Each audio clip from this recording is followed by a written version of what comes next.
I am just setting up a couple things really quick on our stream, and then we will get started. Give me just 5 seconds here to make sure that the stream is live, because it's been about a month since my last stream, so I want to make sure that everything's working here. If you don't know, my name is Ben. I go by Follygon around here. We're going to be doing a hair demo tonight in ZBrush, and we will be getting started on that in just a moment.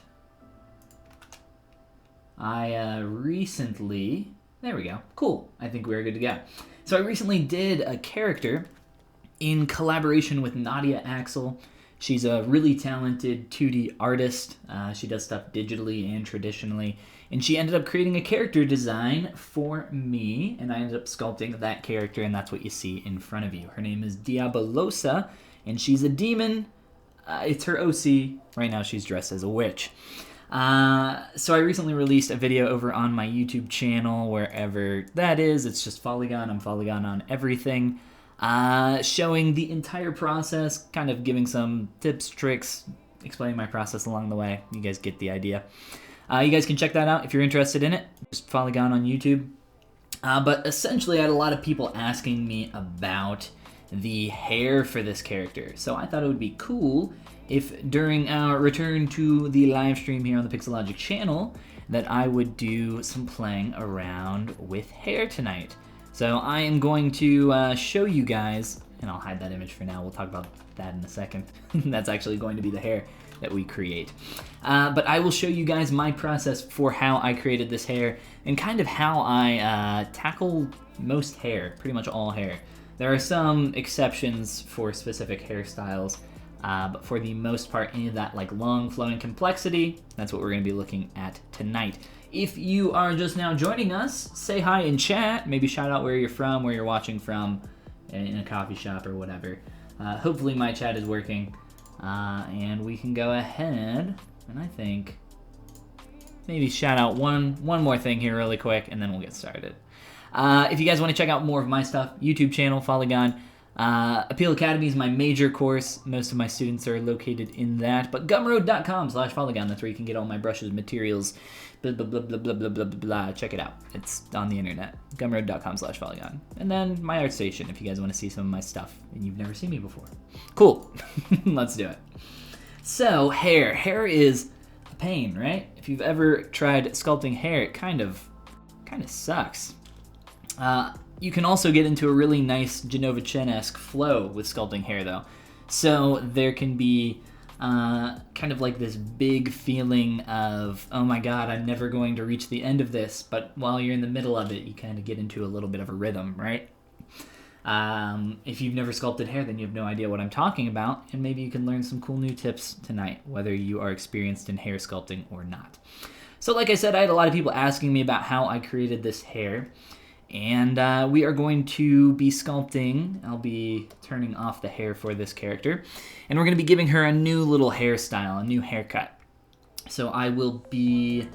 I think I'll be okay to keep this in here. I was thinking about maybe deleting it just because the file size would get a little bit too large.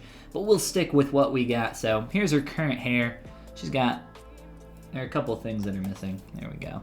A lot of this is kind of roughed in, some of it more towards the front to kind of match the silhouette of the concept, which you can look up on Nadia Axel's Instagram or her YouTube channel. You can kind of see how that kind of fits that a little bit more closely. So a lot more attention paid towards the front. But let's go ahead and start the demo using this image over here. And we're going to hop on over to Photoshop real quick. And if you look through my subtool list, you can see how many different subtools I have for the hair. Actually, let's turn that on just so we can inspect what we have right now. So I kind of have this larger chunk representing just the top. This was combined from a couple different things, mainly modeled from a sphere. We have a lot of distinct individual flyaways, which is something that we will talk about a little bit later. Just kind of a quick little chunk of hair in the back to represent that quick little bun that the character has. And then all the rest of these subtools are the individual strands that you see represented for each of these. Some of them a lot larger in the back because I didn't want to take a ton of time obviously with too much of this stuff that would not be seen. Cool. So let's hop on over to Photoshop, maybe check out chat real quick. Night Shadow, what is going on? Welcome to the stream. Robert, hello from Las Vegas. How you doing, man? And Night Shadow says that they like to use the orb crack brush for sculpting hair. I believe I have the orbs crack brush in here. Orb cracks, there you go. I don't even remember what this brush does. I assume it's similar to a dam standard if I remember right, yeah. So I think that's a great brush for getting some basic volume. We'll talk more about that here in just a moment. So let's go ahead and hop on over to Photoshop, like I was saying. And essentially what we're gonna do is do a little bit of a breakdown on this hairstyle and start creating it in ZBrush. So if you guys are interested in sculpting hair, love it, hate it, either or, don't care, hopefully you'll find some helpful stuff along the way. Feel free to ask any questions in chat while I go, because I will not give you a moment of pause to ask any questions. I will just keep talking. So LMS, what is that? What does that mean, huh? Large, medium, and small. So this is a very simplistic fundamental concept to help you break down form. I use it all the time when I'm doing draw overs, or it's kind of always floating in the back of my head when I am sculpting. So if you're familiar with sculpting at all, you probably understand the basic concept of starting with large shapes first and slowly working towards the details. You don't want to start with a really simple shape and don't not spend any time getting that accurate, start throwing details on it right away, because later on that shape is probably going to need to be tweaked and changed, right? So how can we look at this for our hair? So let's start off with the large shapes first and try to break this down and make it a little bit easier to understand. So L, large. So let's look for the large chunks of hair. Let's go ahead and just outline these really quick.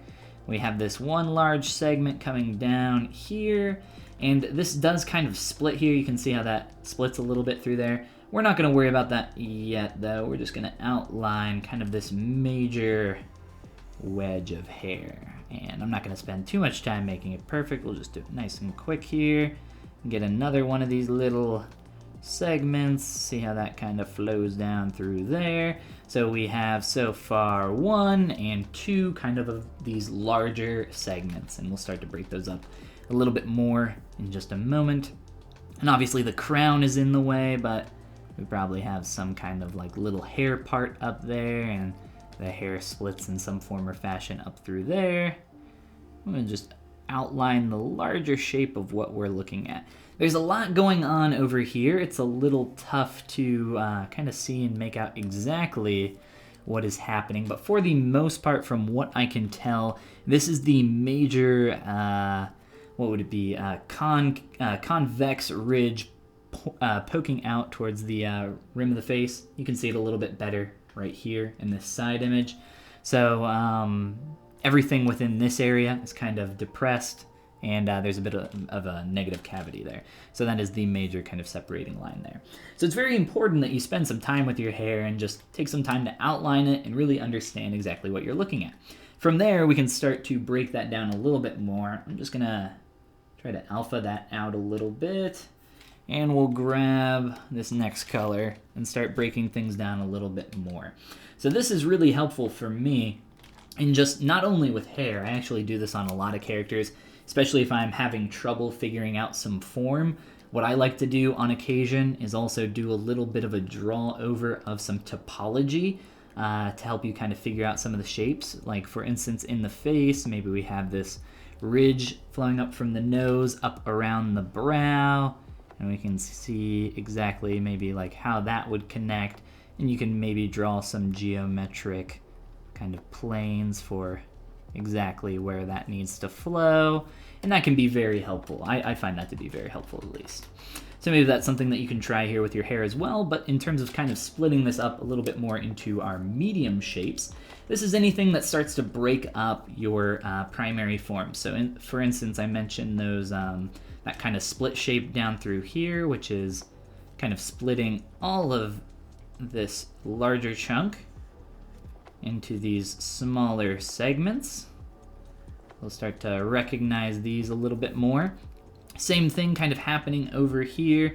There are some smaller chunks, but we can see that there is actually some additional form happening here. One thing that's very helpful when looking at this kind of information is understanding the highlights and shadows that you're looking at. So for instance, on the side of the hair, we can see that there's a highlight. On the opposite, we see a little bit of a shadow. So we have this ridge right here that's flowing all the way through this hair. That is a nice convex line. Nice and sharp convex line. It's pretty sharp. We have some additional form up through here that we can kind of outline really quick. And we'll look at how we can use something like this in ZBrush. And then over here, of course, we have, you know, up top, some more additional hair strokes. And we'll just kind of sketch those out real fast here and outline them.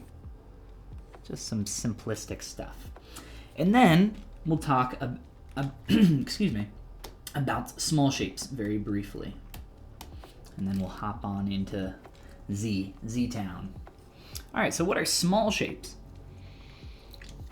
Small shapes typically do not affect the silhouette, but I would say that our little flyaway hairs that you see here, these little guys, these are what I would definitely call silhouette effectors, but they're not really something that I would call a medium shape because I'm not really a huge fan of working on super small flyaway hairs while I'm in the process of, you know, working on larger and medium shapes. It's kind of just kind of like a final little touch thing. I pretty much try to save flyaways till the very end. I also find that they are kind of in the same vein of like putting a highlight on an eye. It really helps things come alive and feel a lot nicer.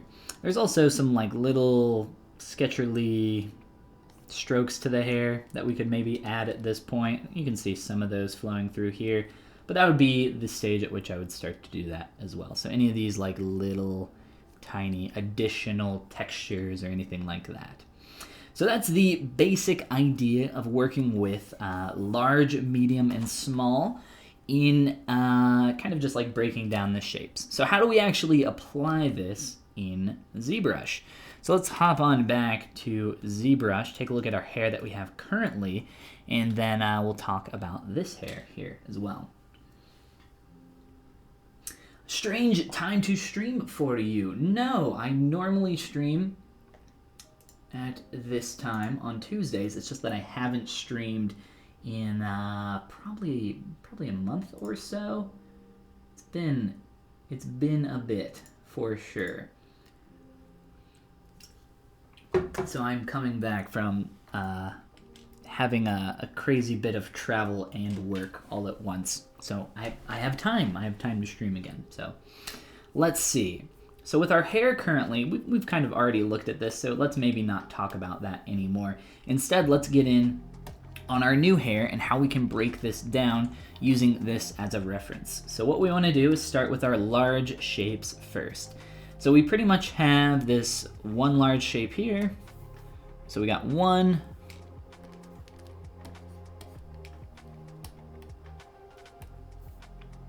2, and 3. And we can kind of connect up some of this. There's also some information in the back that we can't really see, so we're gonna have to interpret some of that a little bit. But let's go ahead and start getting those major shapes here first. So how are we gonna do that?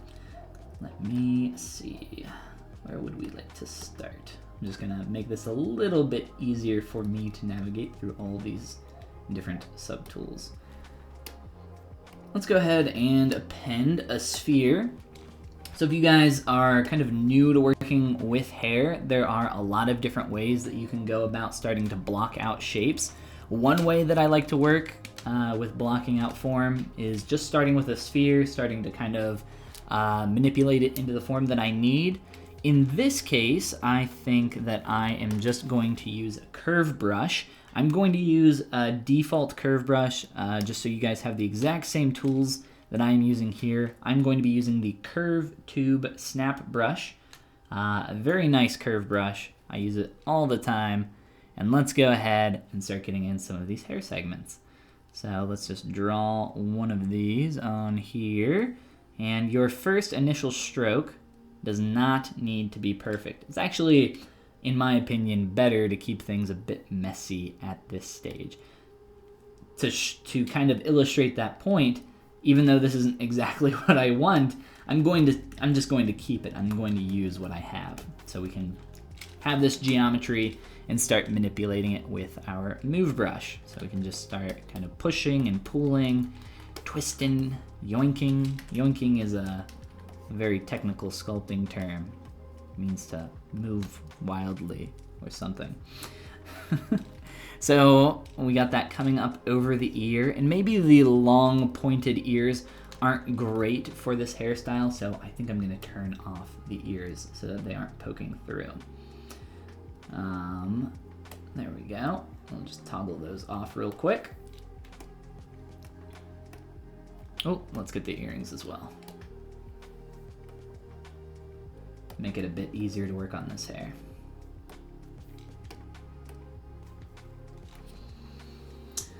Let's see. It is not a hair study. We are more so just doing maybe a hair study for you guys. An illustration, a demonstration, hair demo. So we've already kind of talked about a little bit of large, medium, and small and what that means for this hairstyle and how to break form down. If you guys are joining us a little bit late and haven't seen anything like this before, no worries.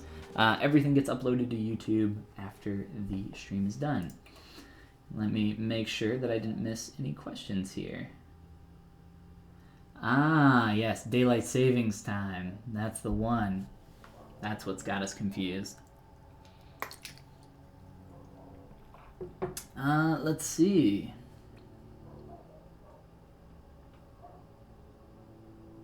Yes, the stream titles are often messed up, but that is not a problem. I'm sure it's fixed now.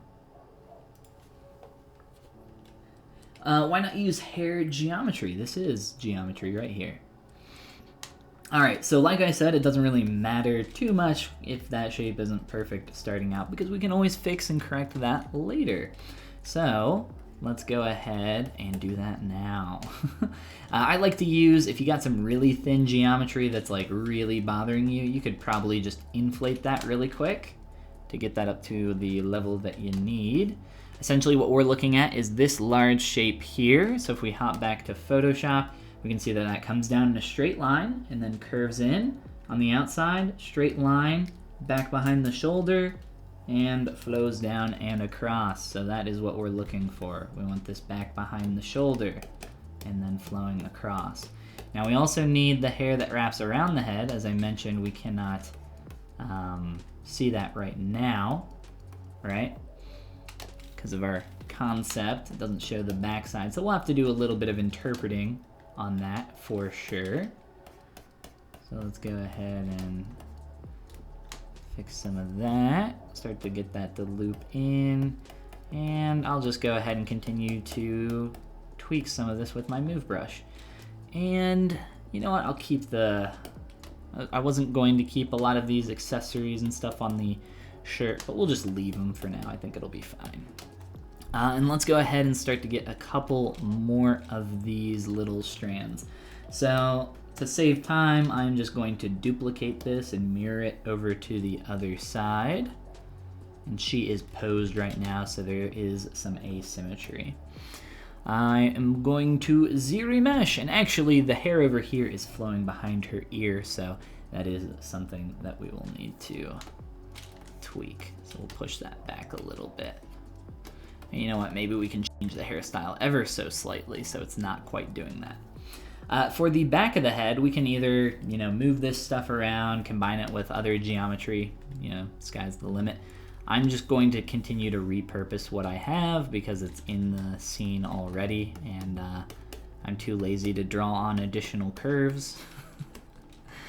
So we'll just kind of grab this and manipulate it to about where we need, and that's fine. Like I said, it's probably best to keep your geometry a little bit messy at this stage because we don't really have, our main shapes down, and we're not really trying to keep our geometry super clean just yet. but we will, in a moment, want to clean that up. I'm using the IMM primitive brush to just insert a quick sphere, scale this up, just to create the top of the head for the hair. Actually, here, you know what? I'll delete this because I'll show you a different trick that I like to use. This is a bit easier when you have symmetry enabled, but because the head is kind of tilted and tweaked here, it's not really going to work, so I'll just kind of eyeball it really quick. But I like to create a mask and extract the hair from that to kind of get a basic idea of the hair that needs to kind of be topped. A little bit of the shorter hairs around the skull. I used to call it, I can't even remember now. It's my hair mask. It's really not important. I'm just getting that basic shape. I also realized that I deleted some of the stuff on the back, so that's fine though. So what we're gonna do, after we have our mask, is just duplicate our head and throw that down to the bottom.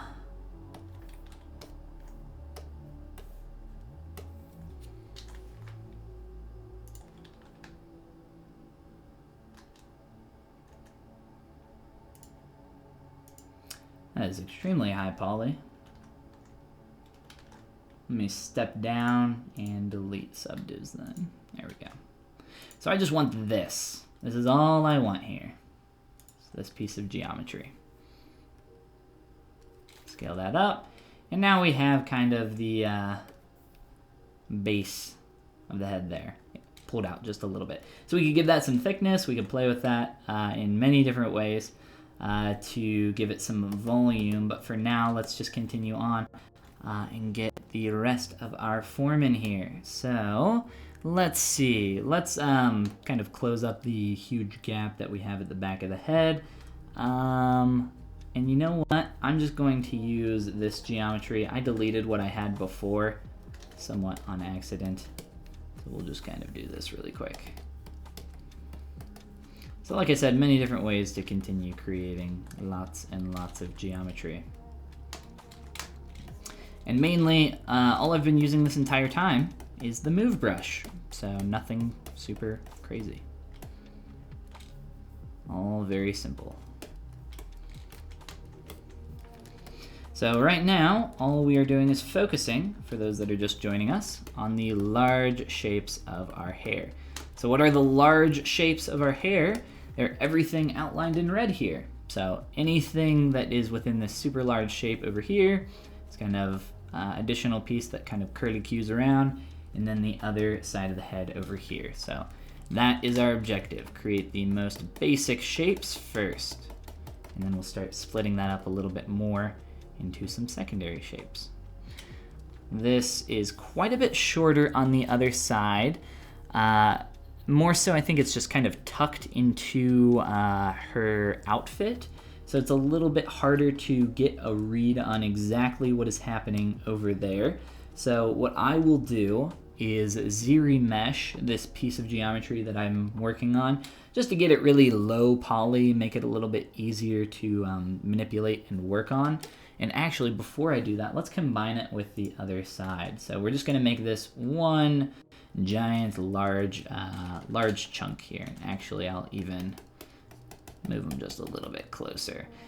Because my Dynamesh, because of the scale of my figure, my low Dynamesh here was a bit higher than what I anticipated, so we'll just kind of lower that quite a bit. And like I said, messy is fine, especially low poly geometry is fine. Makes all of this quite a bit easier, actually. And as for this up here, how that blends into the base of the skull, not important, because that is something that we will correct as we start to work on this and sculpt it and give it a little bit more form later on. So we just want to focus on that big shape. So what do we got? We got some gaps going on back here. Let's kind of cover that up. Let's maybe just sculpt on this just a little bit so it's not quite as thin, so Dynamesh doesn't give us any holes That's never fun, right? And we will start to kind of work on our silhouette now. So we have some geometry representing the form. What do we want to do? We want this to be straight and then curve in. So straight, then curve in. We also want it to wrap around the shoulder. It's also another important part of what we can see happening here. So that means that it comes out a bit wider here, and then tucks in like so. Then we have that piece wrapping out and around and doing a little bit of a curlicue. So we'll start to do that next. And because it's a little tough to see, we'll just hide that temporarily. Give us some volume. Let's see. What mouse am I using? I have a Razer mouse, but I do not sculpt with my mouse. I have a Wacom Cintiq 27. It did look like a puppy, yes. It kind of looked like it had some ears, right? Yes, I sculpt with a mouse hidden from the camera.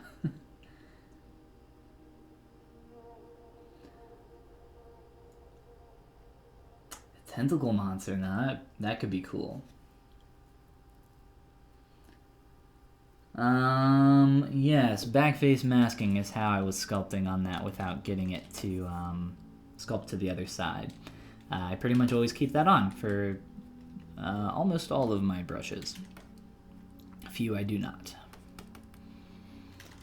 Hannibal, what's going on? Welcome back, man. How you doing? All right, so we've started to get some extra volume in there. We're just gonna leave it how it is for now. Let's go ahead and grab our curve tube snap brush yet again, and we're gonna create this piece of geometry here that kind of curlicues out and around. I'm just trying to think how that would look for you guys this way. But we're gonna be doing something a bit different here. We're gonna be using the stroke menu with the curve tube snap brush. In here, you can see this curve modifier size button. We want to toggle that on and make our curve fall off look like that. And then we're going to draw a nice little curlicue, like so. Wow, that turned out great. Okay, let's try that again. Beautiful. That's exactly what we want. So we got it tapering down. We got it fitting mostly the right shape, right direction. I want this strand of hair to come up, down, and around. And then we'll kind of hide that in there. So the hair, from what we can see in this pose, is actually coming down and covering her eye a little bit. So that means that we need that to come more forward. So I'll just use a quick little mask, pull that a little bit more forward, and we'll push this a little bit more in front of her eye, like so. And then, kind of looking at the relationship between these two larger shapes, we can see that it's a straight line until it passes about 80% or so, 90%, and then it starts to like curve in there. 80% or 90% through this shape, this secondary shape. So we want to keep that relatively straight until that point.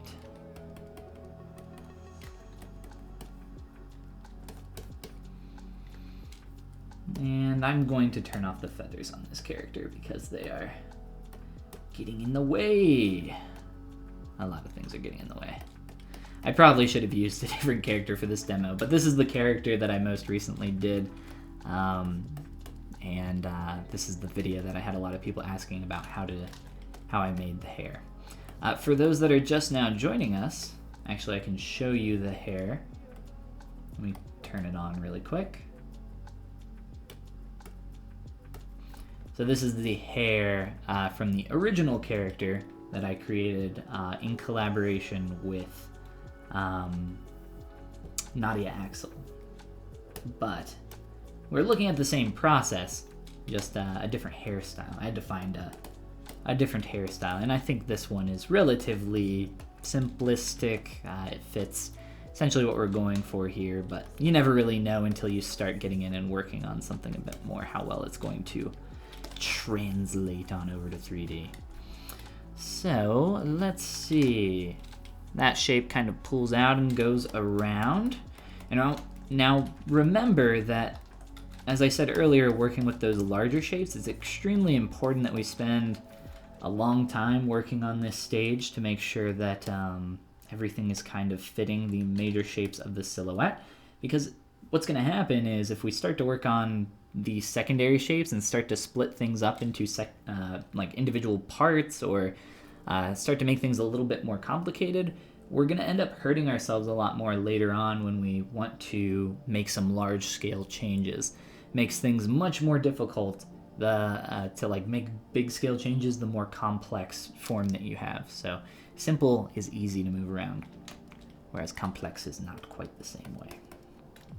So let's go ahead and make a few more changes. I'm going to look at this just from some additional views to kind of get an idea of how I can maybe make that look a little bit nicer. Try to get a little bit more flow. It's a little thick through here. I'm actually okay with that. We'll probably thin it out a bit later. But let's start to manipulate this piece here, our little curly cue. It's not quite that long, so I'll just chop off the end really quick. It's a bit thin into about that point there. So anything past here, it starts to really start to thicken up quick. So we'll just grab a backface masking move brush and really start to thicken that up nice and quick. Now that curve is really nice and clean all the way through, so we don't want any major hits or breaks in the silhouette there. That line is relatively straight as well. So we'll just kind of manipulate that into what we need. It looks to me like that is not resting on the feathers or armor, so I'll just pull it off from the surface a bit more. There's also this larger ridge coming down, but let's just kind of focus on the silhouette first. We'll kind of get into that here in a moment. Maybe very quickly, you can take something like a damn standard brush or a standard brush or a number of other brushes and kind of carve in a little line here. Looks like there's some kind of additional form here. And I'll just sculpt on that with a quick clay brush. A few strokes, maybe a pinch. Yeah, that's fine. That's good enough for now. Let's do like 50. Let's do like 100. Cool. With Dynamesh, because it's dependent on scale, I was pretty much just trying to find something that worked a little bit better there. So I just raised it up until I had enough geometry to retain the form that I was creating. So this strand is tucking up under this piece here. It's very important that we do that. So let's thin that out, tuck it under. So if we look at the shadow here, this whole shadowed area, right around here, I'm gonna make a new layer. Right around here. What that tells us is that the hair is obviously, you know, starting to tuck up under here, right? But this is about where it starts to turn direction. So it's starting to get depressed in there. There's a concavity, which is creating that entire shadowed area. So it's important that we understand not just the silhouette of what we're looking at, line, that's very important, but highlights and shadows are equally important to understanding three-dimensional form. So that is something that we can start to tweak here to get a little bit closer to the shape of our hair. Now the problem with this hairstyle, the main problem that I think I will experience is trying to get some of this to work over here on the other side, because that is kind of tucked up into her her outfit, so it's a little tough to get some of that to work. I think we'll probably just keep it as is, just a little bit shorter on that side, and maybe we can play with and manipulate that a little bit more later to get that a little closer. A little bit of an inflate there. And that strand of hair is going into her cheek. We do not want that. Avoiding interpenetrating geometry is extremely important. Don't want that to happen. Let's push that back. It's because that is what we are seeing as that disappears into the concept. And yeah, okay, so let's start to move into a little bit of secondary shape, as well as continuing to clean up what we have, because things still look a bit awkward, right? But it's important to know during the early stage that what you're doing is not trying to make something look good right away. You are, that's always in the back of your head, right? But kind of like how a traditional sculptor would carve something out of a block of stone, you have to be able to see the finished product underneath all the garbage that you have right now.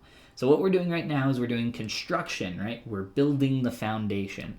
So it's very important that our foundation is strong, or else everything we do on top of that will not work out too well for us. I am going to do a couple things on this little chunk of hair up top, and then we can give it some thickness and continue on.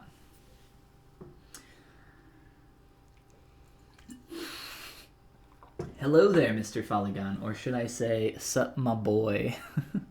Yeah, we'll go with the latter. What's up, dude? What's going on? George, how goes it? Certain brushes, it should be turned on by default. I agree, absolutely. I think it should be on by default for like almost 90% of all brushes.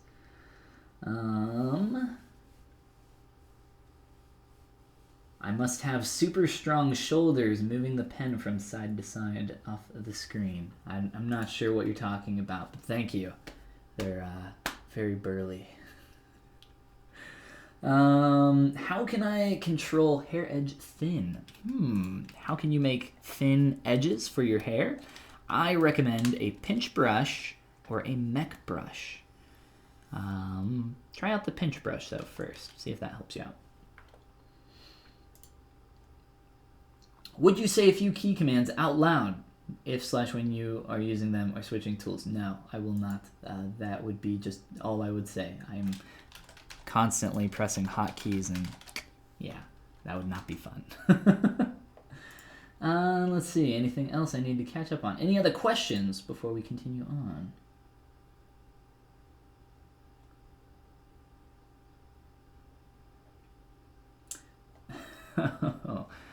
It looks like I'm breaking through my webcam because I have some black stuff in the background. Yes, I'm breaking the second dimension, I guess. The third wall, not quite the fourth. Are your palms sweaty? All the time, yes. Fix your title! I can't. I'm not the official Pixo channel. I simply stream here. Alright, so let's go on here. I'm not seeing any other questions. I just did a quick remesh on this, so I could grab a Z modeler brush, extrude all polygons. I know I did that quick. If you want to know more about it, just let me know.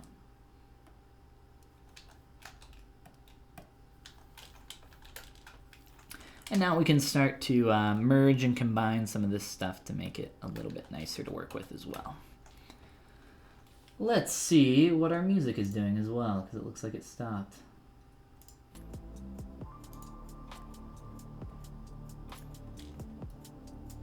Off topic, how do you make a border or picture frame on the border of, say, her dress? How do you make a picture frame on the border of her dress? I'm not entirely sure I understand your question, Hannibal. If you could maybe word it a little bit differently, maybe I'd understand a little bit better. Make a border or picture frame?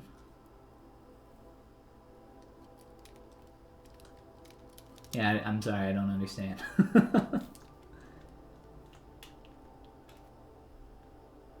how do you use curved tube? You click it and you draw it out like this. Boop. Curved tube. Beautiful. I use it all the time. Love it.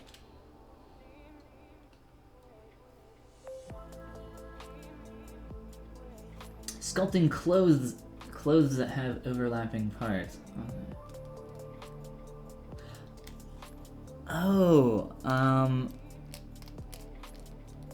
kind of understand what you're saying. Vaguely. I'm not sure. Maybe I don't. Like this? Like overlapping clothes. Why is this so small? Like something like this? These are just all curved tubes. This is all done very quick and simply. So maybe something like that? Is that what you're talking about? That's all maybe not. Maybe I'm misunderstanding. I probably am.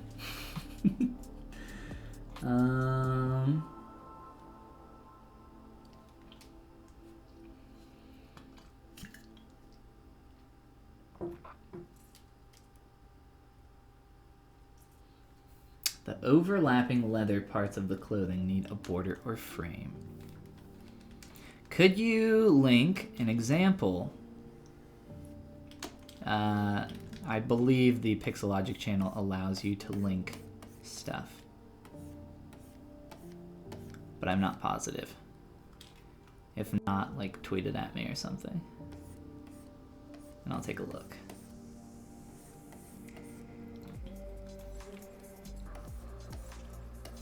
I am very quickly just throwing a few quick strokes on this hair, just so it's not completely blank here. And I used the damn standard brush there really quick on this, but I pushed in way too far. I'll just fill it in really quick. I'm just trying to get a quick little bit of additional form there. So yes, all very junky, very quick, but what we're going to do next is still work on this primary shape. And I might turn one of these ears back on. It's just that they're so long and pointy. It's quite a bit different than what we have here. Let's just change the haircut, and we won't push it back. It's not changing the haircut, it's changing the exact shape. We'll just push it over the ear, kind of like what we have over on the other side. Okay, so we got some overlapping stuff here. I'm just going to combine all of that and Dynamesh it together because that's the quickest and easiest way to do something like that. You can see that I got some holes in my geometry. Normally I'd undo this and give it some quick extra thickness, but because it is a common problem and a lot of the times I know you guys can't do that, I'll show you another way to fix it. If you don't have your undo history, you can use the move brush with backface masking and just push around a little bit very quickly, just maybe something like that. Maybe push down and in, Dynamesh again, and voila, look at that. All your holes are gone for the most part. Maybe there's like a couple extra. But filling them back in and Dynameshing again will get rid of all that. So pretty easy to fix if you know what to expect from your results of Dynamesh. Now I'm just gonna blend between these. All very rough, right? We're still in that early blackout stage where it's okay for things to be rough. Giving her a crown would also help quite a bit in making this feel a lot closer to the exact hairstyle, but I don't think we're gonna have enough time for our demo, and I'd rather focus more so on just getting the hair done here. So I'm just adding in a little bit of extra information here on top of the head. Just some extra geo. Things are very messy. That's okay. I just need some extra thickness up top. And I was kind of blocking out with a quick damn standard-esque, or it's kind of like it's my sharp soft brush. I always say it's like if the damn standard brush and the standard brush had a baby, It's not quite as sharp as the damn standard, and it's not quite as soft as the standard brush. A little bit in between. Oops.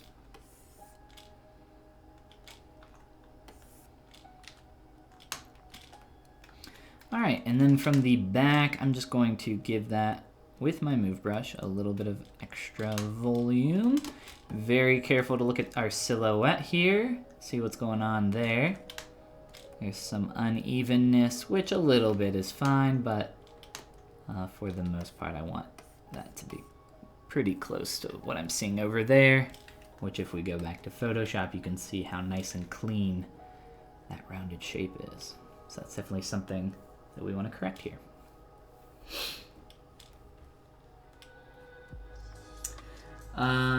Yes, Danny, you are most likely the only person who uses the Form Soft brush. Form Soft brush. I have no idea what the Form Soft brush is. I would guess that maybe it's up here somewhere, if it's still even default. I hate that they got rid of a lot of the old slash brushes. I think the slash 2 brush is still up there somewhere, I'm not positive, but the slash 2 brush, whew, if you guys haven't played around with it, I recommend, highly recommend, especially for working on hair. I think it's great for working on hair.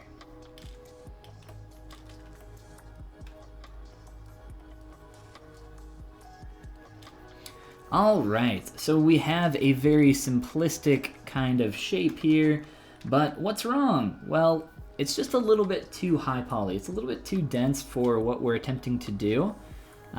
We've started to clean it up and play with the geometry a little bit, but let's go ahead and lower the poly count. I like to use poly groups if I can. So I'll be using keep groups over here and Z-remeshing that in an attempt to just make it a little bit easier to manipulate, as well as split up a little bit later.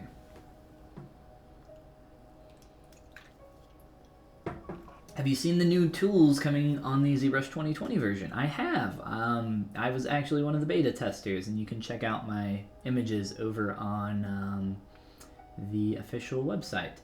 I'm the one who created the little dragon. I might actually have it here close by.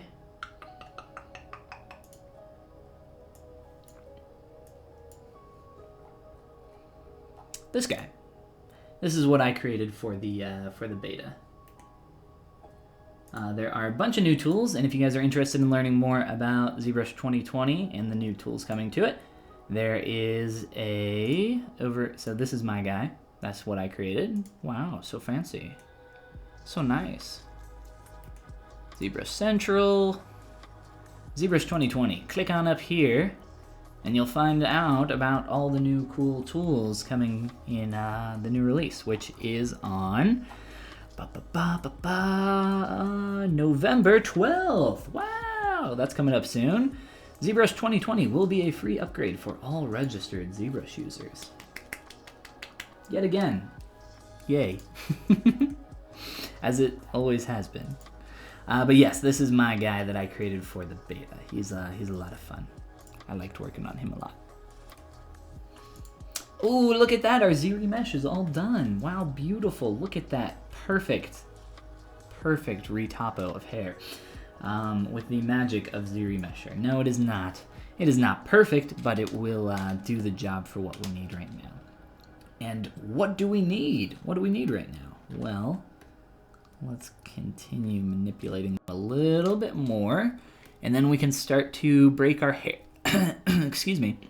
Break our hair up a little bit more.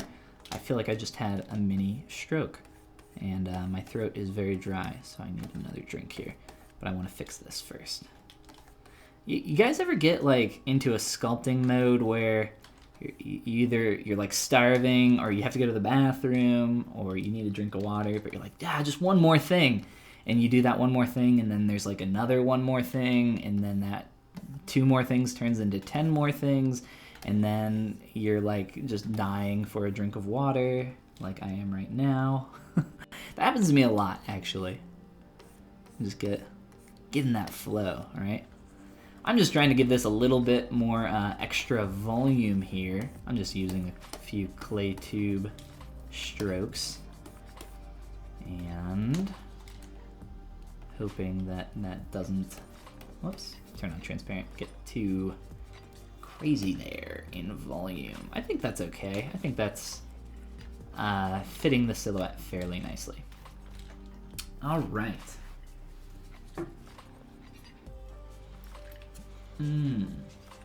Gotcha. When the hair was penetrating the skull.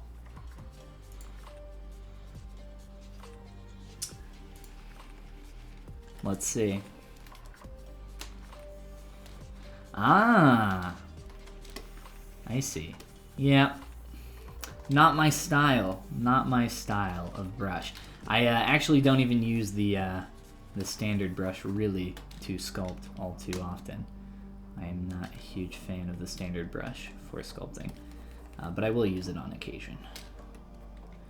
All right, so I say we start going into secondary forms, which, if you guys were around at the beginning, is our medium shapes, our green lines here. We'll go ahead and turn that up, which start to break up our major shapes into our secondary shapes, our medium details, so to speak. So let's go ahead and start doing that and looking at how we can do that. There are a couple different ways. One way that I like to do this is by using the curve tube snap brush yet again. Good old friend curve tube snap. And we'll start to work on creating some of those. So let's duplicate our original larger chunk of hair, and I'm just going to draw out a stroke to show you what I have right now.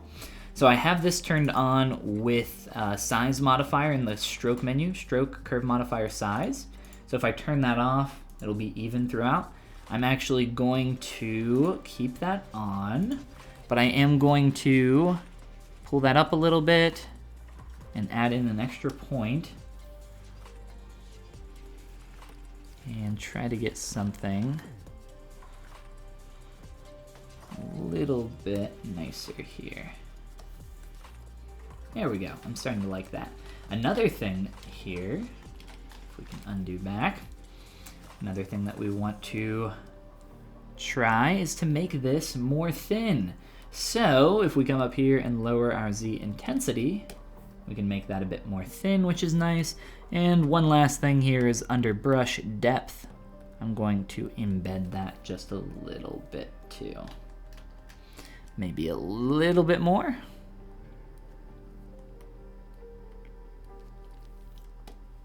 There we go. All right. So now we can start making some of these secondary shapes. So let's see. So if you're having trouble, you can just come back to your guide where you started to highlight some of those additional forms. So we have one kind of chunk here splitting up, another one flowing down here, and another one. And that all creates this first chunk here.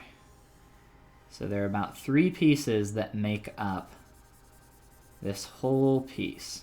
But it's nice to think of that as one chunk, mentally at least. So kind of 3 pieces that we can start to work on here. So we'll do 1, and we'll just tap to delete our curve. Maybe use our move brush and manipulate that a little bit. And we could have pulled that up maybe a little bit higher up here, but I think we're fine. We can just manipulate this with our move brush. And a little bit of masking as well. I like to turn on and off dynamic while I'm working so that I can just get an idea of what that'll look like once I start to smooth out the geometry. I'm noticing that that's a little bit flatter down there at the bottom. What I think I'll end up doing is combining these 2 major pieces and probably just make that separation between them a bit more distinct. So to do that, we'll probably just push this side in a little bit more.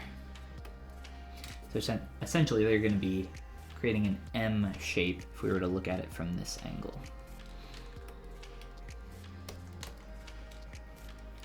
All right, let's just grab our curve tube snap brush again and do the exact same thing.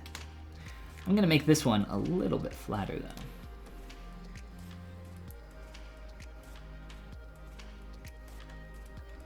Beautiful. All right, let's accept that. And we have a nice kind of clear distinction between those two shapes, but we can spend a decent amount of time beginning to clean this up, make it a bit nicer.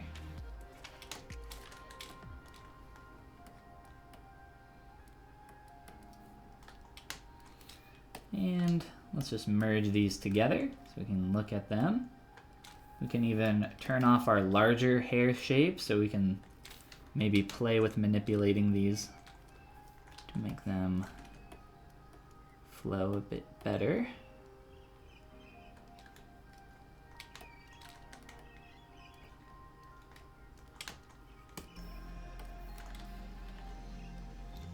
All right, and then we have kind of that third smaller piece that's kind of just barely poking out there.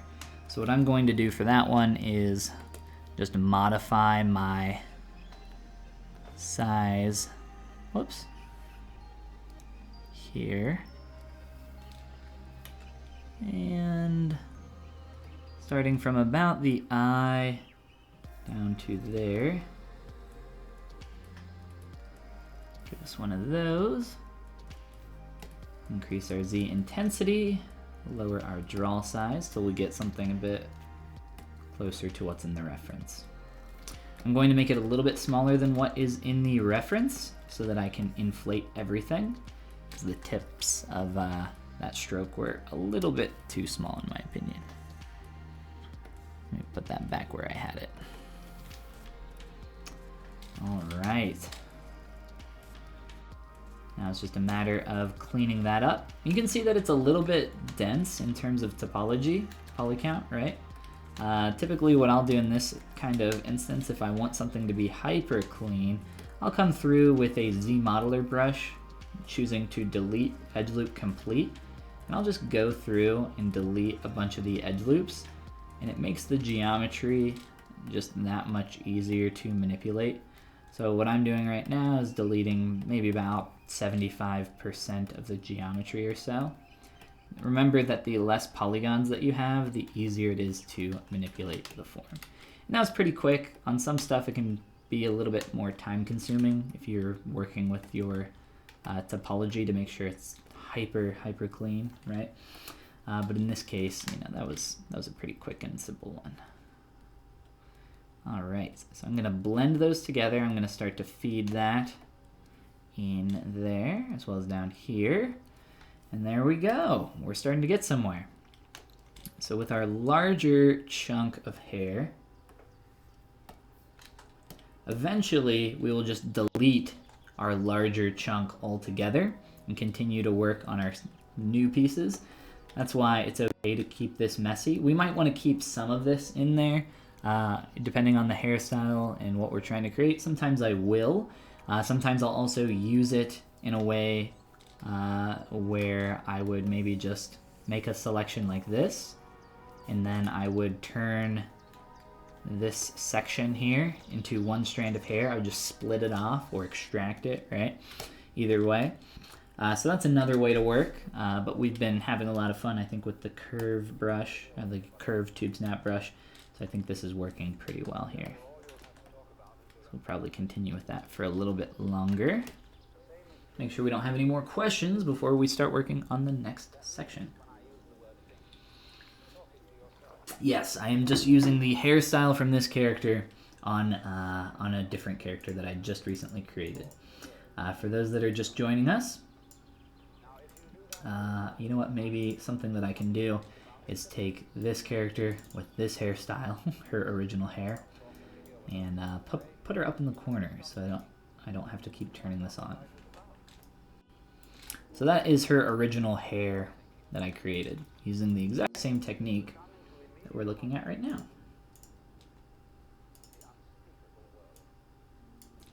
So pretty simple stuff so far.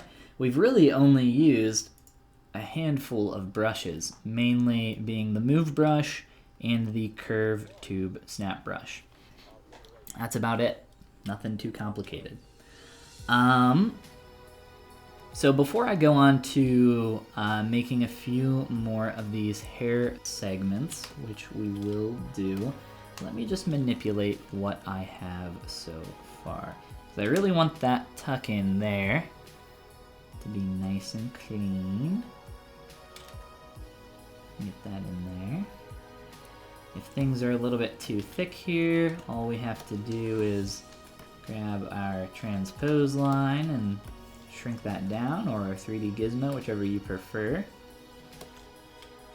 And I'm actually going to inflate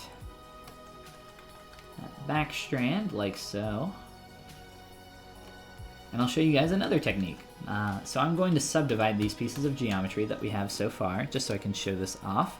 I'm going to be using the sharp soft brush that I have here. This is one of my custom brushes. It's available over on my Gumroad. It's a very simple brush, but I'll go ahead and show you how I like to use it here with hair. So I'm going to increase my draw size quite a bit, and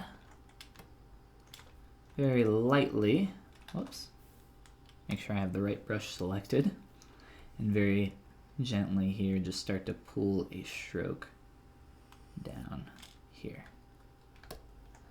All right, and that looks a bit too large for what we're trying, but let's keep it for now. You can always soften that later. All right, I think that works pretty well for starting to get some additional secondary form for these strands that we've created. So that works really nicely there, and I'll do another one right here. Obviously smaller on this strand. So we're starting to get some of those kind of soft, sharp edges that we really like to see in hair. Another cool way to intensify maybe some of those sharp edges is with a pinch brush. You can kind of carry that down and really get a nice sharp ridge on that. But from what I can tell, most of these shapes are pretty rounded, pretty soft. So this is a bit too exaggerated. So we'll just kind of smooth that out a little bit. Not enough to completely destroy everything that we just did, but just enough to kind of soften that. And if you guys remember me pointing out the M shape that we're looking for before, for what would be in between those two hair strands, you can now start to see that M shape. That wasn't a very good mask, but you can now start to see that M shape forming there. So that's starting to work out pretty well. So that's what we're looking for in that section. And from here, it's pretty much just repeating that process until we get the rest of this.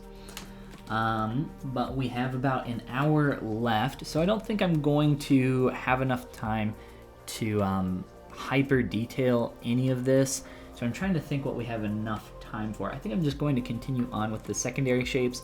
We'll talk more about details and flyaway strands probably when we have about 30 minutes or so left.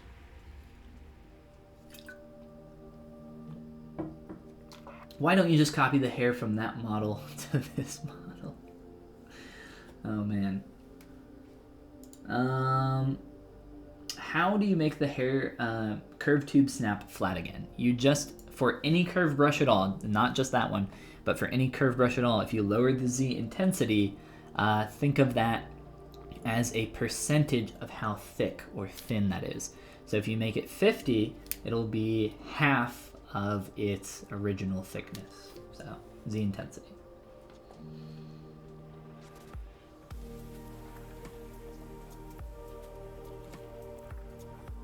How was your Sculptober? I'm still working on it. Well, awesome, man. Every day is Sculptober. I agree. Hopefully the frame skipping on the stream isn't too bad here. Hopefully it stopped, or stopped soon. But Sculptober was awesome. Thank you so much for asking, man. For those that are unaware, last month was Sculptober, October, sculpting, right? kind of like Inktober or Sketchtober or any of those tobers. There's a writing one as well. I don't remember what it's called. I did not get to do every single day. I think during the last week, I did not end up being able to do pretty much any of those. I got slammed with just like a ton of work and travel that I had to do. But yeah, here's a few of my dailies from that. Here's this little, what are these things called? I cannot remember. Isopods. Yeah, he's cute, right? So all these were just done in about an average of an hour or so. I had a lot of fun working on all of these. Blast. This guy was one of my favorite little quick doodles from the time. You can see that a lot of this stuff is like really simple and quick. Like his feet, they're just like squashed spheres. His pants are, you know, quick cylinders. Same thing with the sleeves and shirt. I mean, it's all like super quick, but a lot of fun. I had fun working on this little robot too. I had fun on all of these, but yeah, if you guys are still interested, this was also for my last day of SculptOber, which was the character that we're looking at right now. But yeah, if you guys are still interested in participating in SculptOber, you don't have to do it in October.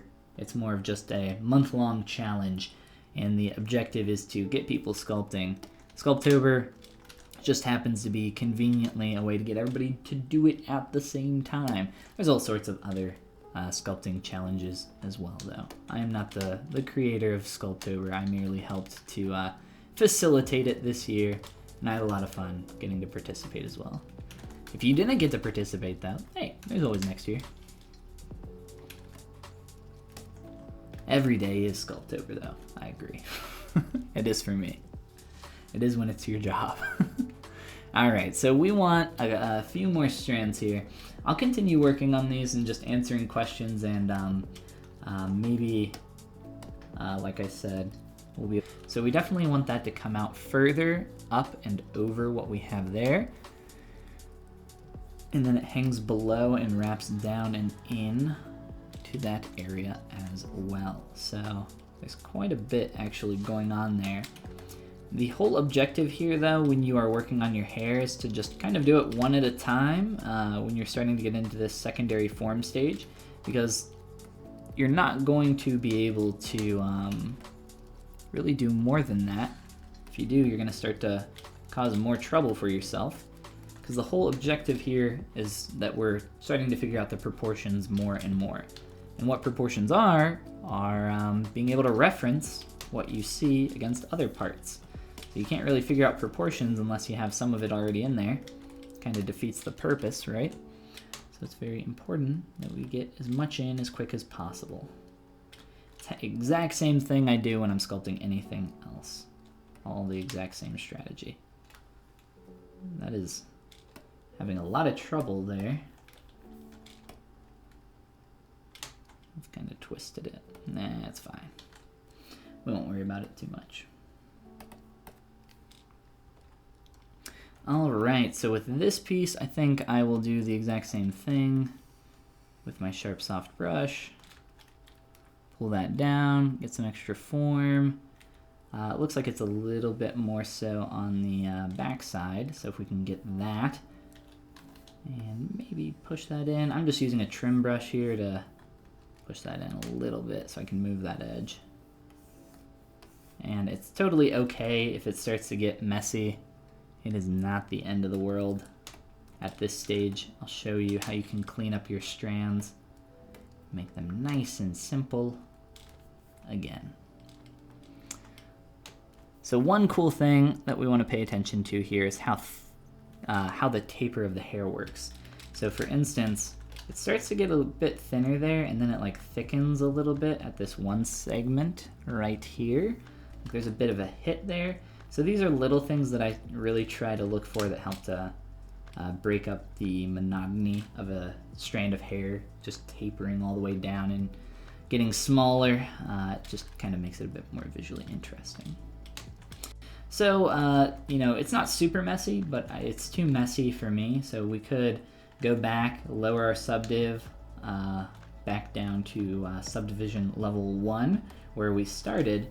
But then we start to lose some of the form that we created here, and we don't really want to do that, right? We want to keep that. We want to keep the work that we did. So what I would do is just Dynamesh it, and then from there Z-remesh it. I will probably just do like 500 or so polys for something like this. I'm actually fine with doing this as low as possible after seeing what that looks like, just because I think we'll be able to retain pretty much all the form that we created there. Another really cool thing that you can do once you have some low poly strands of hair is you can start to manipulate the geometry with your Z modeler brush by using the crease and bevel functions. So for instance, a crease of an edge loop complete, as long as your geometry isn't too screwy here, which mine seems to be, we'll just fix it real fast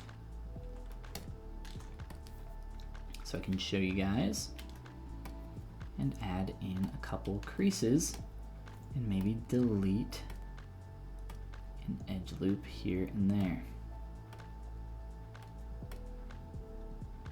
All right, so now we got this nice clean strand with these really tight, crisp creases that are very, very nice to have. Another way that I mentioned is that you can just bevel the edge, which is kind of like a manual way of doing a crease if you make it small or thin enough, but it's a bit softer. So I think you guys can see the difference. Super hard edge over on this side, a little bit softer there. I tend to go for the little bit softer. I'm not a huge fan of super tight creases unless the concept specifically calls for something like that. And then we can blend these into the top later, much like what we did with our hair that we extracted from the head. So pretty much exact same process. I'll also run a close holes operation on those because we had the open face geometry. Nobody wants that, right? Let's go ahead and talk about more processes here that we can do for secondary shapes. So, for instance, on that strand here, we have some additional splitting of the form going on. So it starts to get a little bit more complex. You could do that by inserting another strand of hair on top and kind of combining those and kind of working with that more. But another way is that we can just kind of sculpt that additional form.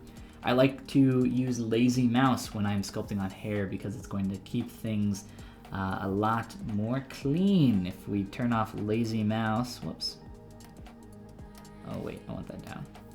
No wait, yes, I think I want that on 0. So to make sure that we're getting some nice clean strokes, you might have a super steady hand, you might not. Lazy mouse is your friend. So we're just going to pull all the way down here. And if you're having trouble, you can increase your lazy radius even more. I typically keep mine below 100 because anything higher than that ends up getting kind of tough to control. I find between 50 and 100 to be a pretty good safe place to work. Another thing that's really important while working with creating additional form like this is that you want to focus on not having your brush be the exact same, or your stroke be exactly the same all the way through the length. So if you look down here, you can see that I didn't just kind of carve in and then stop and lift my pen up like this. So it's just got this awkward cutoff there where the stroke obviously stops. As it kind of fades out here, I slowly faded that brush stroke out. And that's what's really important about having a pressure sensitive pen when sculpting. Not just the fact that you have a lot more control with your hand, but also the fact that you can do some really nice stuff with pressure sensitivity. So for instance, if I did a positive stroke here, we can see the difference. So soft, strong, right? But obviously you don't want to do it like that. You want to kind of fade into it a little bit more. You can kind of fade that out. Whereas if I did that with my mouse, whoops. I mean, yeah, I can't even, here, like that. Oh wow, that looks That looks great, right? No, no. We want something more like this. In this instance, though, we don't really call for that. I just wanted to kind of break up that form a little bit more. Typically, if I don't get it, you know, absolutely perfect in the first stroke, I'll go back over it with a pinch or maybe a mech brush and start to clean that up a little bit more. Maybe soften the transitional ends with a quick smooth, and that really helps to make that transition even a little bit better there. But you can start to see how that starts to come together and feel a bit closer to some of the splitting complexity that we have there. And it looks like there's a bit more going on. That is definitely something that we'd want to do with these strands, as they are looking quite a bit flat. So maybe we can just come through with a quick, whoops, quick pinch or so down through here. And you know what, that one's fine. All right, let's go ahead and do some stray strands of hair over on this side so we can start to work on that. But I think I'll clean this up just a little bit before we do that to make sure that this segment or section here is kind of going through the whole process. Bean, great name.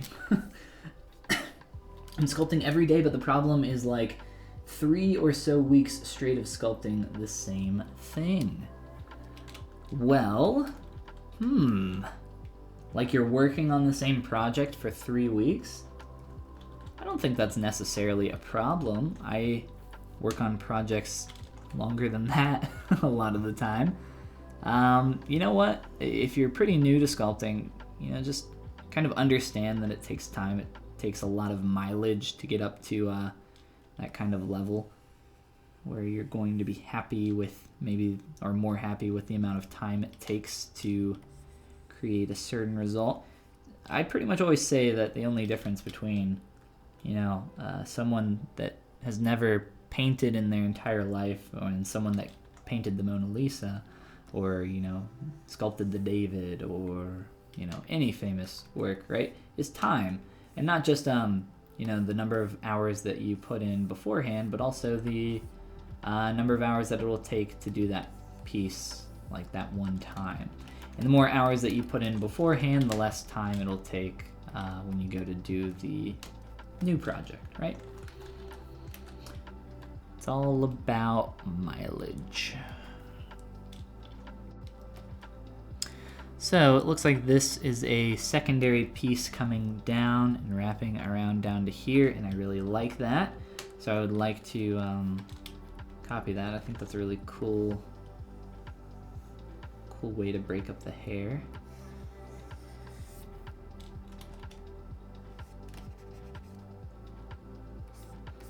I'm just kind of cleaning this up down yonder. Move brush plus AccuCurve if you've never used it before. Great tool.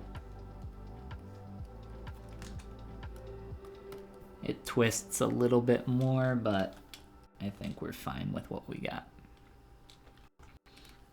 Let me create that next little piece, and then we'll do the smaller thing.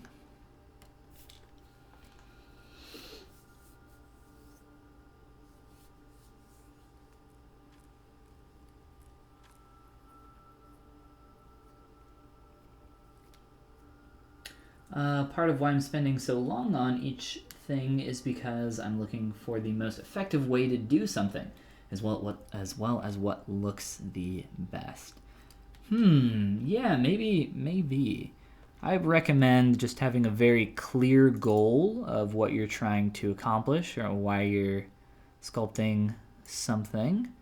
And the more clear your goal is, the whoa, don't want that. The less time you have to spend kind of second guessing what you're doing, the more time you can spend just working and getting to that finished result.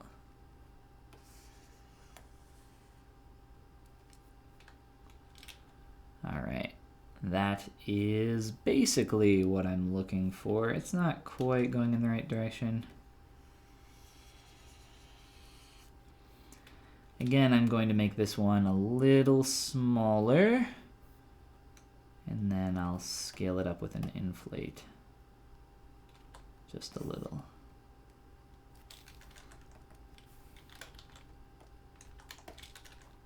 All good things with time, though. All just takes time. It's the only difference between a rookie and a master.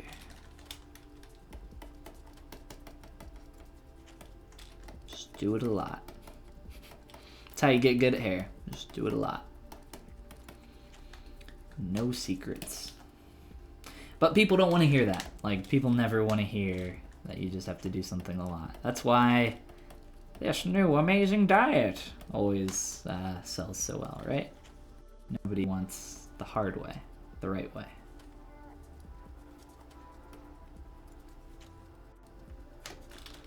All right, that's basically correct, but it's a little too rounded, a little too thick. So I'm gonna do the same trick that I did before, deleting my end caps. So that's the end caps on this, the end caps on this brush, the curve tube snap brush, are actually why I created my own curve brush. I have the Folly Cube tube. It's my favorite curve brush. The reason I'm not using it is because you guys have this brush and I don't want to use something that you guys don't have. I'll show it off very quickly.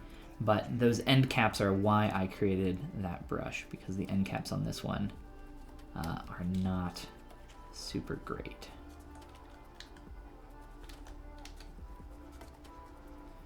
All right, this edge needs to come up.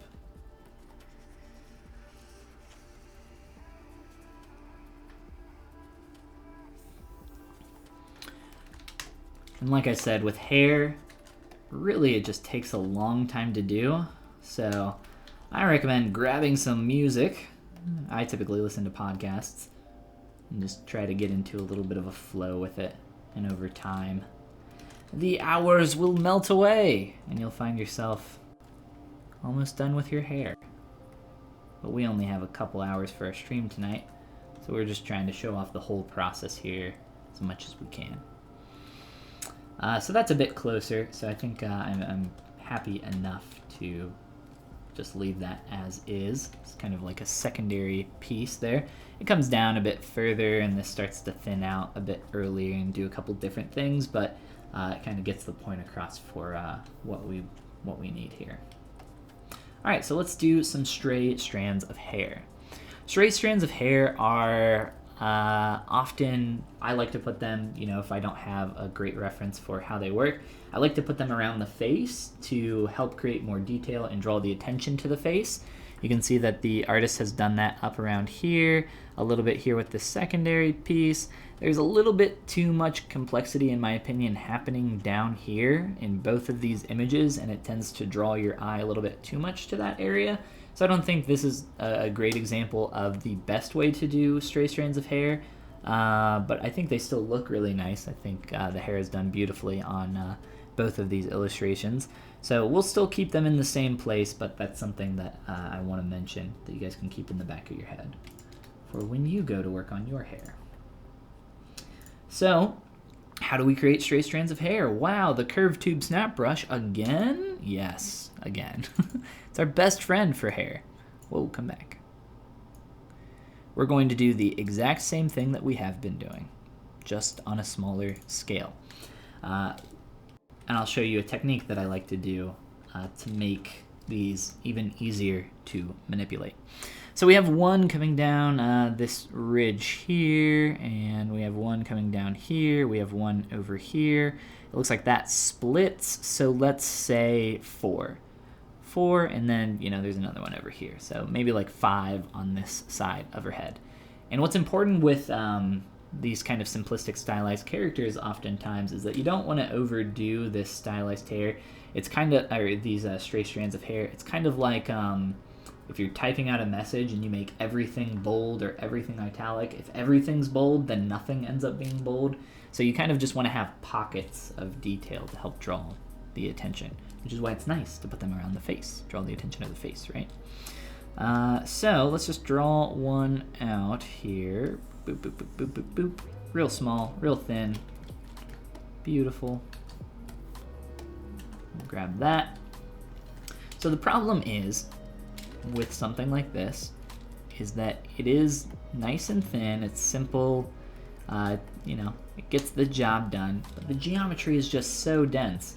There are 100 polys in this thin piece of hair, and that is just way too many. Like, there's just way too many edge loops in this, and as you notice, as I start to move that around with my move brush, it starts to kind of warp and get all crazy. So how do we make this easier to manipulate? Well, step one is to try to use Z-remesher to lower the poly count. So I just crank it down to 0.1, and you can see that that has done a pretty good job. We've gone to about a quarter of the amount of polys that we had previously. And another technique is to use the Z modeler and just manually, like I showed you guys before, go in and start to delete some of the edge loops. Now, this is only something that I recommend doing if you are having a lot of trouble manipulating your hair here, or if it's something that has an extremely distinct curve or hit, and you want to make sure that that matches the shape that you're trying to create perfectly. I will oftentimes go through the process of doing this because it's never bad to do this. It takes time to do, but hair takes time to do, no matter what. But this is just so much easier to manipulate now. I can grab a nice big move brush and start to tweak and pull this around to create whatever shape that I need. So there is our first stray strand of hair, and we can maybe kind of blend that in up there so it starts to kind of come out of that shape, and it looks like it kind of connects down here. So something like that, right? But the more we add of these, the more complex we'll get. Let's duplicate that, mask, rotate, and scale, and get that little secondary offshoot.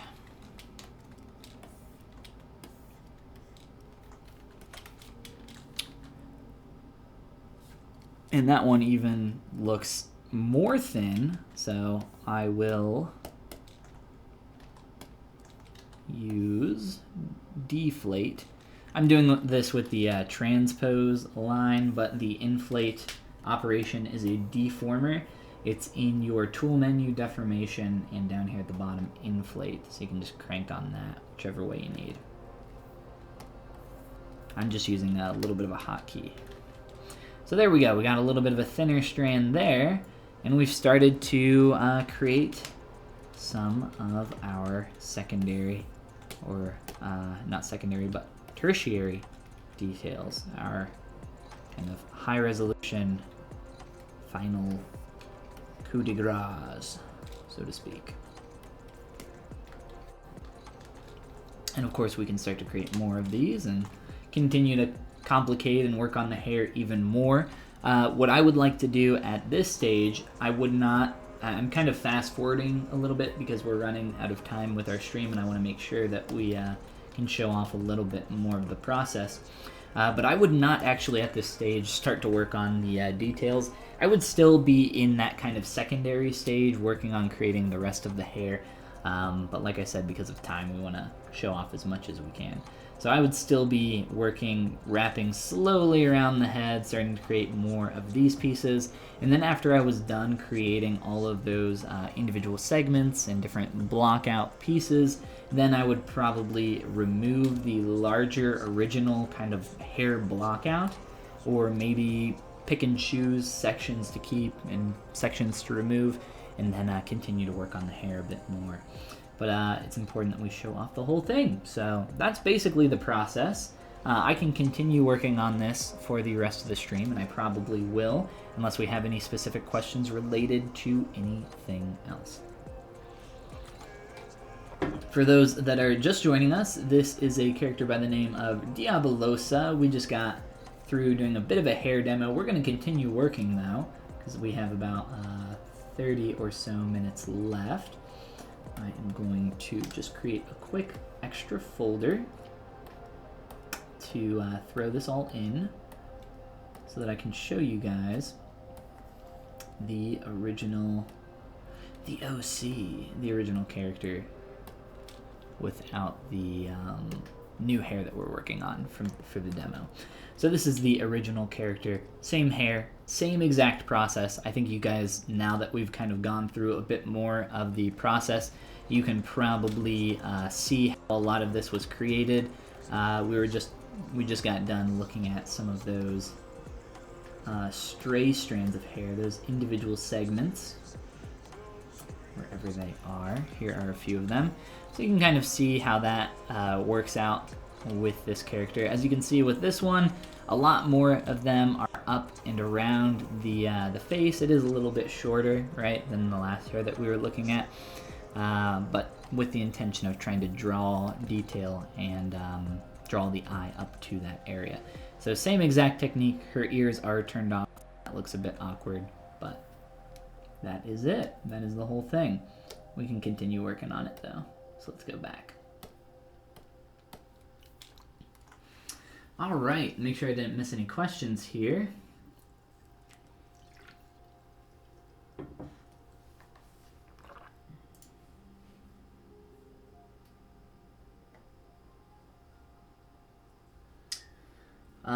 Maybe you're not using perspective, or you're using perspective too much.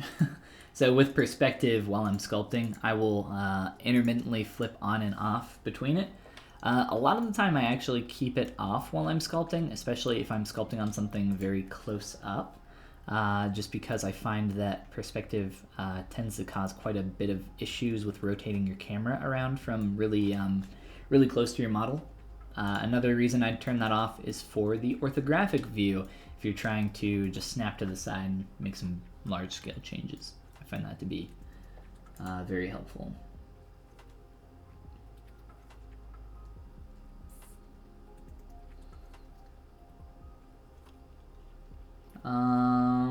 What do you do when you start feeling tired and sleepy, but not want to feel that way? Yeah, coffee, I guess. I think you answered the question yourself. I'm actually a big tea drinker myself. I love just coffee in general, like the flavor coffee. Like coffee flavored anything is like my go-to. But I'm also a big tea drinker. I don't drink coffee very often, but I do love it. Favorite tea, probably black chai or Earl Grey is pretty high up there. Oh man, actually the green tea is really good. I got hooked on green tea when I was in Japan, and yeah, I've loved green tea ever since. It's so good. All right, I want to create a few more of these larger segments, but feel free to ask questions as we go. If there's anything that's like completely off topic, feel free to ask as well, because really for the rest of this time we're just going to be kind of noodling. I meant to show you guys my cube tube brush as well, so I'll go ahead and show that to you now. The cube tube brush is a curve brush, much like the curve tube snap that we were using that whole time, but it is a tube.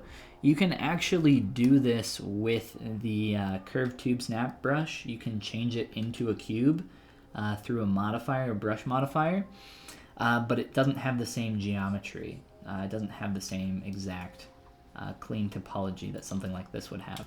So for that reason, that is why I made this brush, and I love this brush. I use it all the time. We're gonna lower our depth. It's a great brush. One of my few favorites.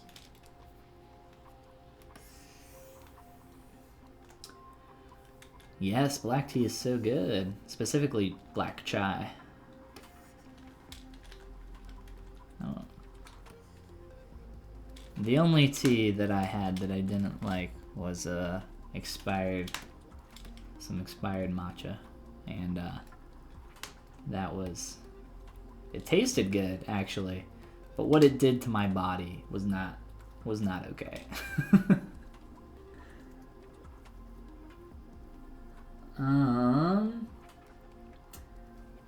was much easier learning about using image planes to sculpt rather than using the spotlight tool. So you're talking about for references? Yeah, this is the spotlight tool. What's great about sculpting the way that I am doing it now is instead of just overlaying an image and trying to match things perfectly, which I do on occasion, especially if I'm really trying to hone in on accuracy.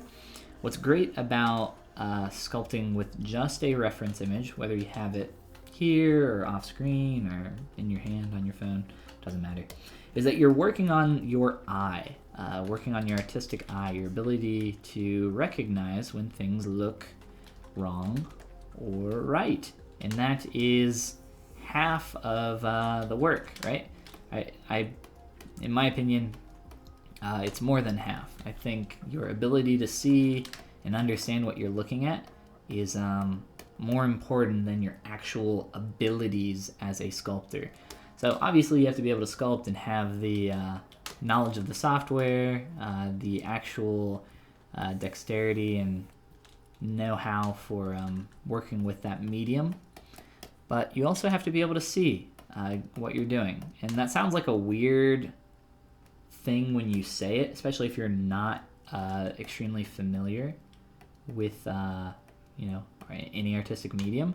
But just being able to recognize what you're looking at is extremely important, which is why I did this demo of a draw over to help understand the large, medium, and small shapes that we were looking at in this hair, because that's just so incredibly important in terms of pre-planning, in terms of what you're going to be doing later, and everything else. But yes, your ability to see. This is a good way to practice that ability. I would, if you're just doing a personal project and you're using some references, I would encourage you to try to only line it up and check like proportions and stuff like that when you're feeling hopelessly lost, which I know might be quite often. I've been there myself. How can you control poly edges? There are many ways. Do you have a specific... You're blind. I've been there too, don't worry. It gets easier, I swear. Polygon edges. You can use the Z modeler brush. That's a great way to do it. You can use masking, move brush. Many ways to control edges.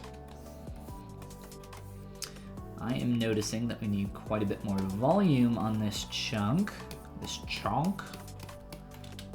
You don't make things chunky, you make them chonky. It's important that you use the correct vernacular when sculpting, so sculptors can understand each other. That's how you know if somebody's like a real sculptor. If they're like, yeah, you need to make that more chunky, you're like, nah, dude. Can't follow that person's advice. Not using the right terms.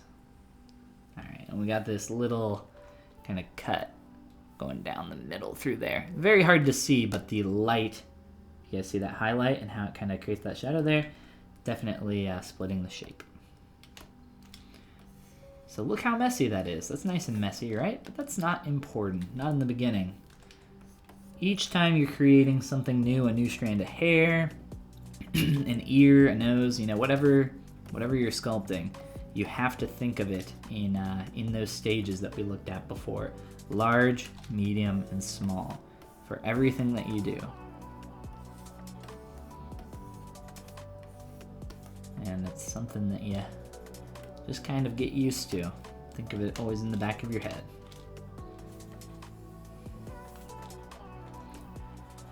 Now, for this piece, I think what I'll do is just create a little polygroup separation here.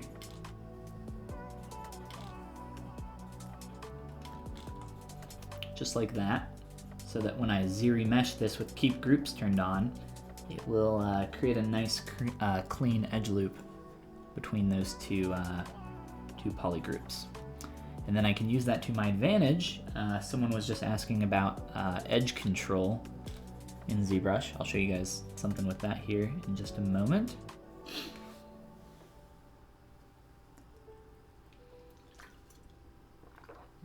Am I using ZBrush 2020? No, I don't think you can see, because I'm not using it right now, at least.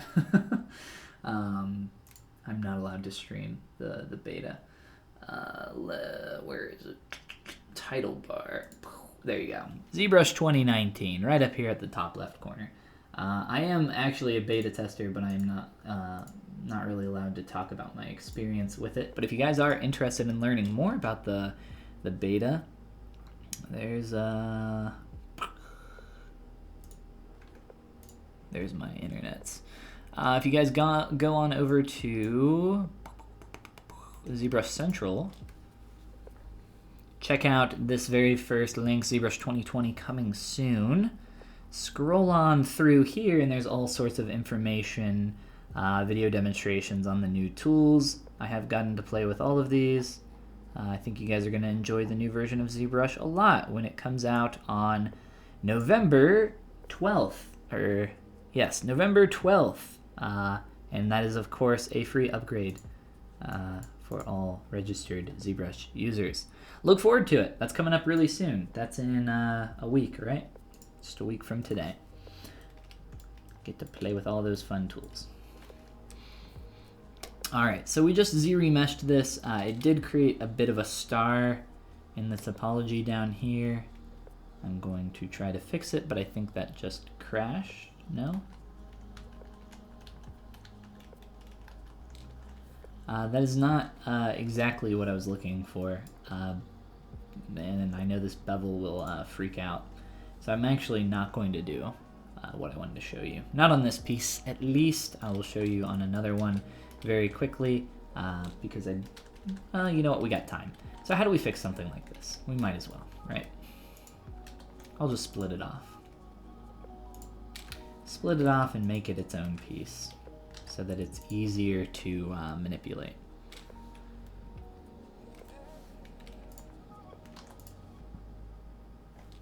And we can recombine these later if we would like, but I would not like. Not right now, at least. So boom, there we go. And that actually, in my opinion, kind of works a little bit better in this case.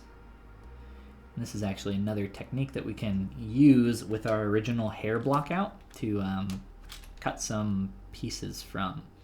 So for instance, this is our original hair block out, right?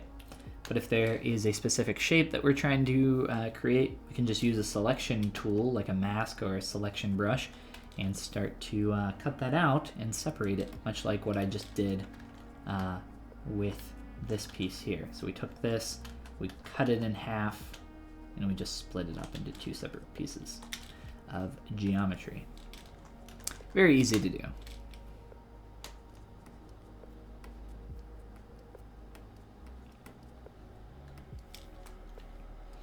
Yes, November 12th, 1 week from today.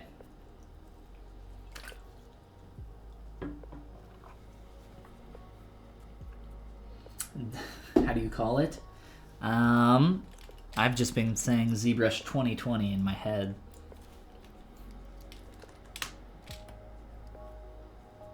Because ZBrush 2020 is a bit of a mouthful. ZBrush 2020, and you know what? You know what I'm going to call it in the future? Probably just ZBrush. But, you know, for the initial hype, you're going to have to refer to it as the new version, so might as well. Let me show you guys what I was talking about with splitting off segments from the original block out. So that's what we have here, this original piece with the color on it, the polyframe. So how can we use this? Well, let's go ahead and grab a section here. If you hold Control and Shift, you will activate your selection, slice, trim, and all the other brushes up here. I like to use the selection lasso brush. I find that to be a very nice selection tool. And I'm just going to select this back segment. And I'm actually going to duplicate it because I don't want to completely delete the original that I worked on. And there we go, that's what we got. So what do we want to do with that? We want to get rid of the excess geometry with a delete hidden operation. And start to manipulate that into our new segment. And this is on the back of the head, so I'm actually probably not going to detail this one or spend as much time on it like I did for the others. But we can just start to split this up into even more complexity. We would start to expect maybe a little bit more of a breakup of form. I really like to try to keep the kind of flow of my hair between segments really nice. So even though between this segment here and this segment over here, even though this kind of splits and breaks up, you can still see the original larger silhouette of that shape that we started with. So that's why we work from, that's another reason why we work from large, medium to small. So if I turn all that off, here is the original silhouette that we looked at for the large shape. So as we move into secondary, that still kind of reigns true. There's still that nice flow between those segments. So what I just did back here with this piece for the hair is because it's kind of starting to break up and lose some of that, I kind of just scooted it down here and kind of realign that edge, so we're starting to get this really nice flow through here. So this is another thing that I'm really looking at, not just with hair, but with, you know, all form that I'm creating. And like all things, it becomes kind of second nature after you do it for a while.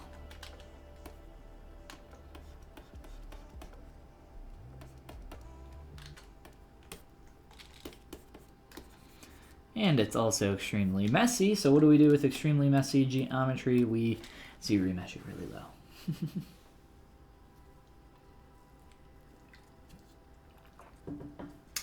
When am I going to start using 2020? When it is officially released. So after the 12th, once it gets officially released, all people on the ZBrush stream team will be able to use the newest version of ZBrush in public eye, so to speak.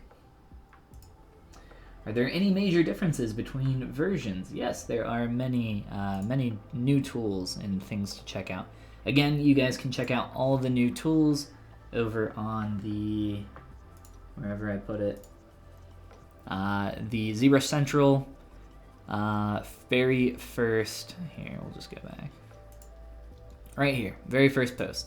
I am, as I said, not allowed to talk about the beta or the tools specifically, so you'll have to read up on them yourselves. In particular, I recommend checking out the History Recall brush and the Extractor brush. I think those are going to be a lot of people's favorite new tools. I think they're really cool, and I myself had a lot of fun getting to use them. I had a lot of fun getting to use all those new tools.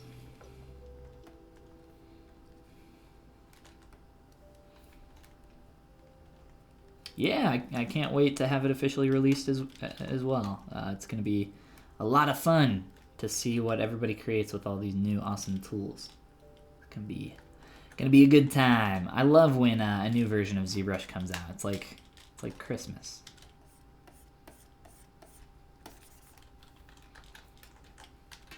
All right, so there is one additional segment. But it feels really bland, really boring, right? So what do we like to do with these? And because this is behind the head, we have a little bit more freedom here to kind of craft and control what we're working on. So let's grab our sharp soft brush and start to just create some additional form here. So when I don't know what I'm trying to create, I'm just trying to come up with a few ideas. I like to just start with maybe a simple stroke down the middle, maybe kind of a little bit of a contrast to that, give a concavity, kind of play with that. I'm kind of liking the direction here, so I think I'll kind of build up the form a little bit more on one side. I'm liking that. Let's maybe depress it on the other. And we're getting something pretty cool here. So let's refine it. We like the direction, the block out, the large shape, right? How do we refine it? Let's use maybe some pinch or some mech brushes to kind of split that up a bit more. And that step there might be a bit too steep. I'm just kind of looking at that in the silhouette. I think that's maybe a bit too strong.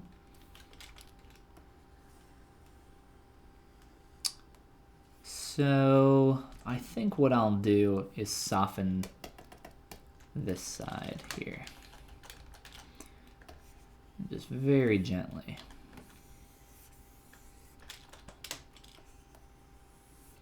Start to push that in. A little bit of trim. Awesome. Nice and clean.